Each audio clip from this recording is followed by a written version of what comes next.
ओम शांति।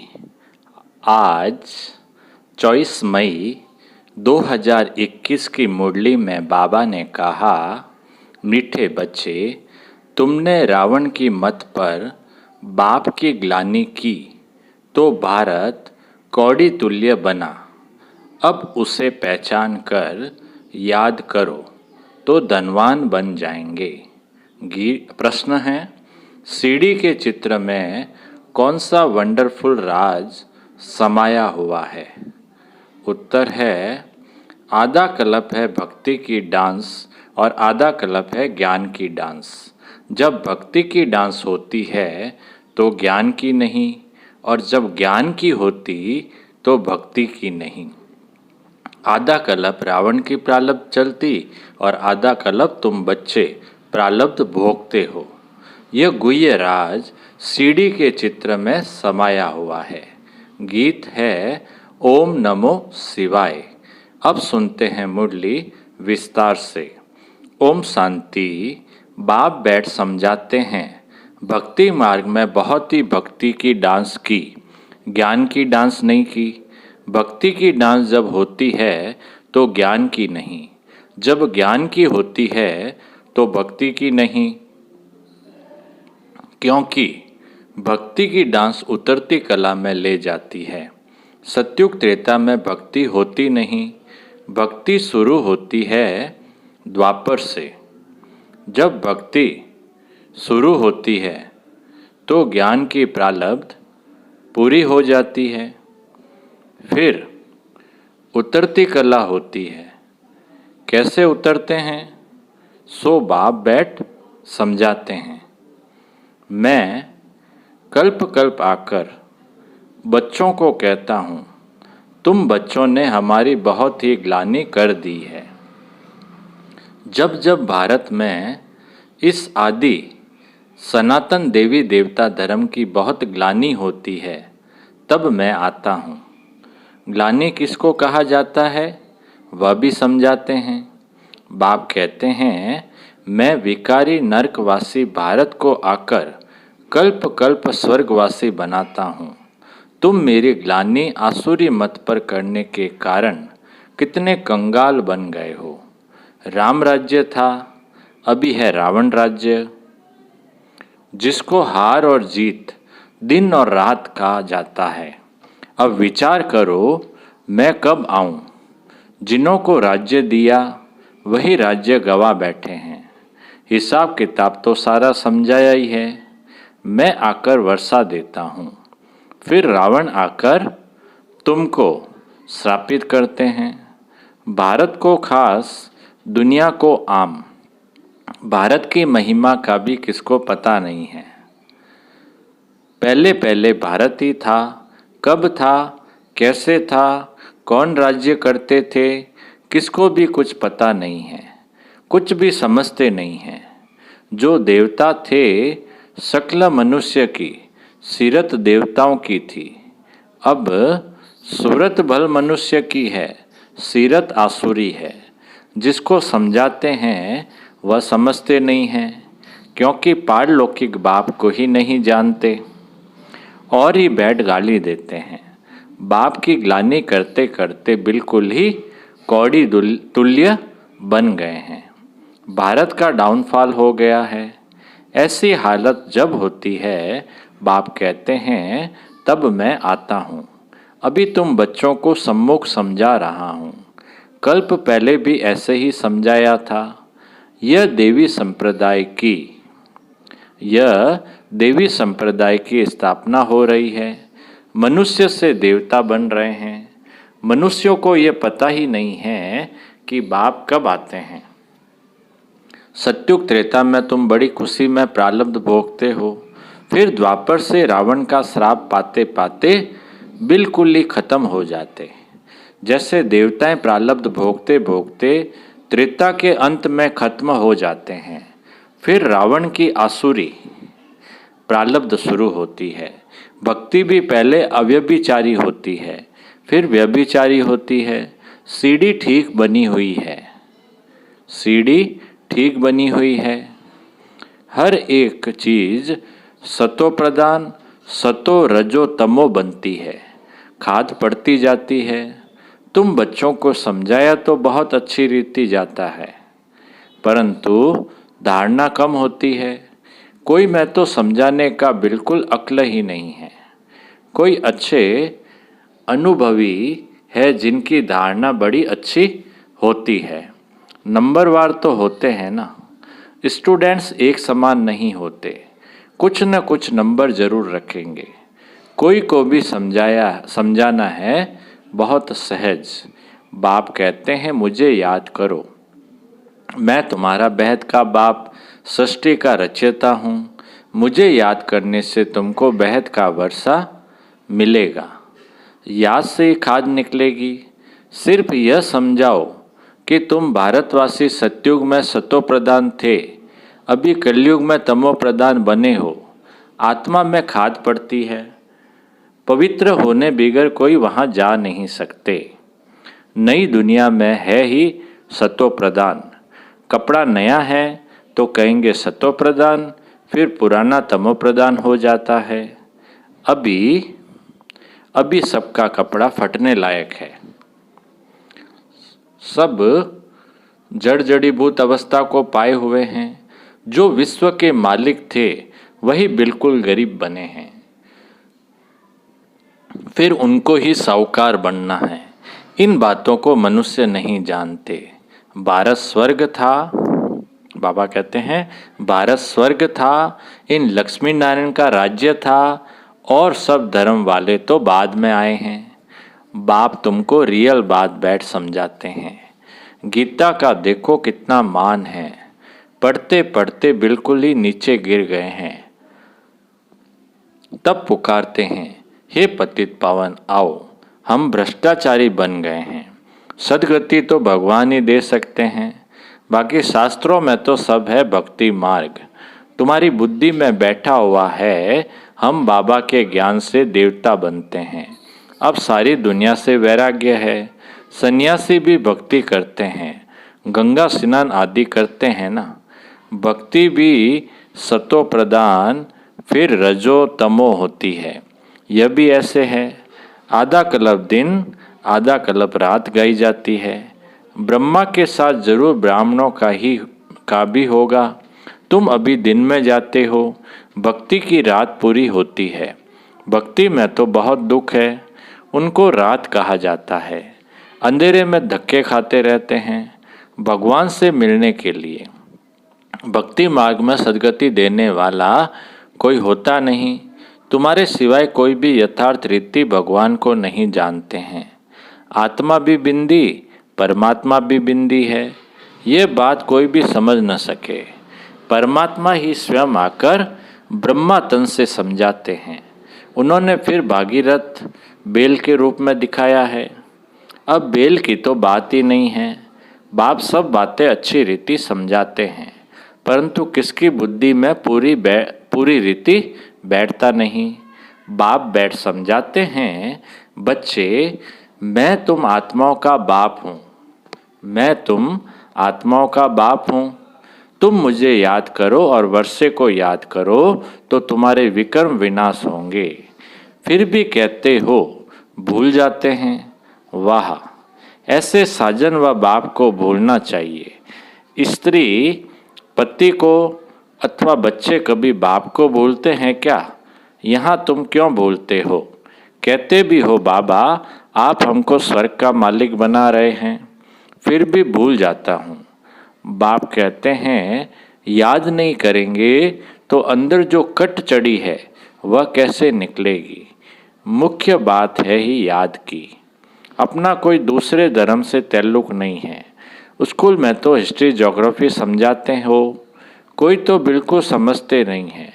बाप पढ़ाते हैं, यह बुद्धि में बैठता नहीं है। अच्छा, बाप और वर्षा तो याद करो कि यह भी भूल जाते हो।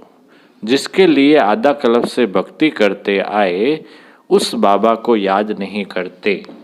तुम बच्चों की बुद्धि में है अब हम यह शरीर छोड़ राजाई में जाएंगे, यह अंतिम जन्म है। सूक्ष्म वतन में उनके फीचर्स तो वही देखते हो वैकुंठ में भी देखते हो। जानते हो ये मम्मा बाबा ही लक्ष्मी नारायण बनते हैं। तुम जब सतयुग में रहते हो तो समझते हो कि यह एक शरीर छोड़ दूसरा लेना है। वहाँ उनको यह पता नहीं रहता कि सतयुग के बाद त्रेता आएगा, द्वापर आएगा, हम उतरते जाएंगे। ज्ञान की बात नहीं रहती है। पुनर्जन्म लेते रहते हैं। वहाँ आत्मा अभिमानी रहते हैं। फिर आत्मा अभिमानी से देह अभिमानी बन जाते हैं। यह नॉलेज सिर्फ तुम ब्राह्मणों को है और कोई के पास नहीं है। यह ज्ञान ज्ञानेश्वर जो ज्ञान का सागर बाप है वही सुनाते हैं। जरूर ब्रह्मा के बच्चे ब्राह्मणों को ही सुनाएंगे। ब्रह्मा के बच्चे हैं, ब्रह्मा के बच्चे हैं ब्राह्मण संप्रदाय। रात दिन का फर्क है। तुम पुरुषार्थ कर संपूर्ण गुणवान बनते हो। संपूर्ण निर्विकारी ग्रस्त व्यवहार में रहते भी तुम बाप को याद करो। कर्म तो करना ही है। बुद्धि का योग बाप के साथ लगा रहे। कर्म बल कोई भी करो, बड़े का काम करो व राजाई का करो। राजा जनक का भी गायन है ना। राजाई करते रहो परंतु बुद्धि का योग बाप के साथ लगाओ तो वर्षा मिल जाएगा। बाप कहते हैं मन मना भव मामेकम याद करो। शिव बाबा कहते हैं सिर्फ शिव कहने से लिंग याद आएगा। और तो सबके शरीर का नाम लिया जाता है। पाठ शरीर से बजाते हैं। अभी तुमको आत्मा अभिमानी बनाया जाता है। जो आधा कल्प चलता है इस समय सभी है देह अभिमान में। वहाँ आत्मा अभिमानी होंगे यथा राजा रानी तथा प्रजा। आयु तो सबकी बड़ी होती है, यहाँ सबकी आयु कम है। तो बाप सम्मुख बैठ बच्चों को कितना अच्छी रीति समझाते हैं। हे आत्माओं, क्योंकि आत्मा ज्ञान लेती है, धारणा आत्मा में होती है। बाबा को शरीर तो है नहीं, आत्मा में सारा ज्ञान है। आत्मा भी स्टार है, बाबा भी स्टार है। वह पुनर्जन्म नहीं लेते हैं, वह पुनर्जन्म नहीं लेते हैं। आत्माएं पुनर्जन्म लेती है। इसलिए बाबा ने काम दिया था कि परमात्मा की महिमा और बच्चे की महिमा लिखकर आओ। दोनों की अलग अलग है। श्री कृष्ण की अलग महिमा है, वह साकार व निराकार। इतना गुणवान किसने बनाया? जरूर कहेंगे परमात्मा ने बनाया। इतना गुणवान किसने बनाया? जरूर कहेंगे परमात्मा ने बनाया। इस समय तुम ईश्वरीय संप्रदाय हो। तुमको बाप सिखला रहे हैं, पीछे फिर प्रारब्ध भोगते हैं। सत्युग में तो कोई नहीं सिखलाएंगे। भक्ति मार्ग की सामग्री ही खत्म हो जाती है। इस दुनिया से वैराग्य भी चाहिए, अर्थात देह सहित देह के सब संबंध छोड़ अपने को अशरीरी आत्मा समझना है। नंगे आए थे, नंगे जाना है। यह पुरानी दुनिया खलास हो जानी है। हम सब नई दुनिया में जाने वाले हैं।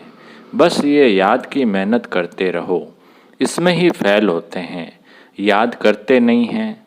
जो भी समझने के लिए आते हैं उनको भी यही समझाना है।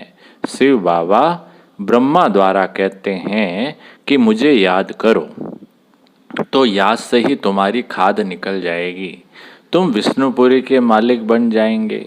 विष्णुपुरी ही स्वर्गपुरी है।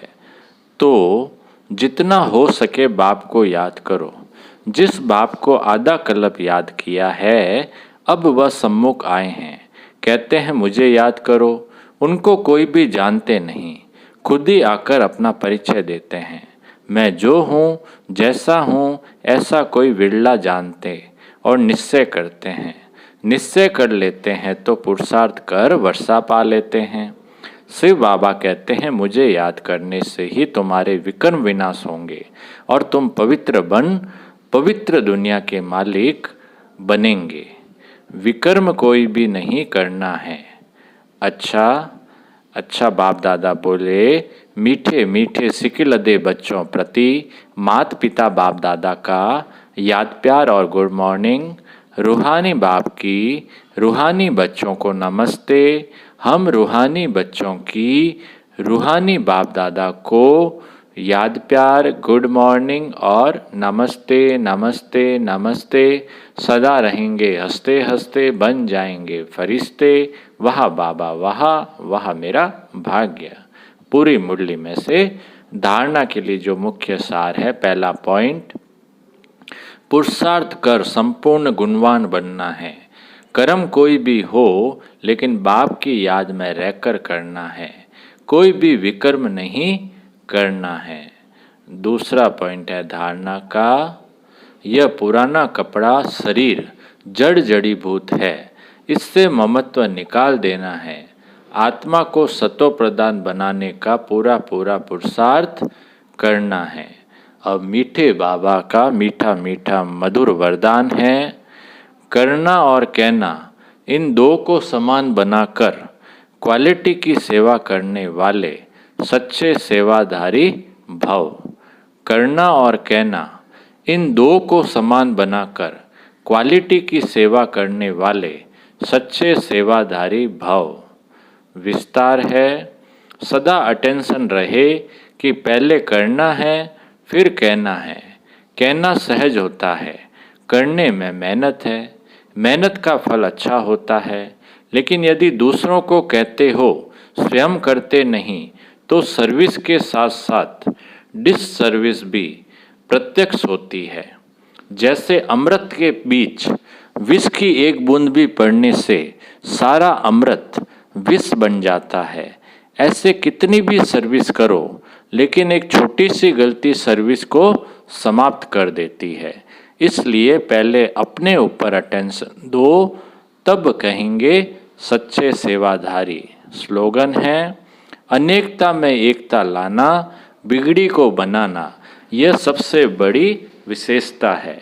अनेकता में एकता लाना, बिगड़ी को बनाना, यह सबसे बड़ी विशेषता है। अब मातेश्वरी जी के अनमोल महावाक्य। हेडिंग, चढ़ती कला और गिरती कला की मुख्य जड़ क्या है? चढ़ती कला और गिरती कला की मुख्य जड़ क्या है? बहुत मनुष्य यह प्रश्न पूछते हैं कि जब इतना पुरुषार्थ कर जीवन मुक्ति पद को पाते हैं तो फिर वहाँ क्या कारण बनता जो हम नीचे गिरते हैं? भल हम कहते हैं कि यह हार और जीत का खेल है, इसमें चढ़ती कला और उतरती कला होने का भी कोई कारण जरूर है, जिस कारण के आधार पर यह खेल चलता है।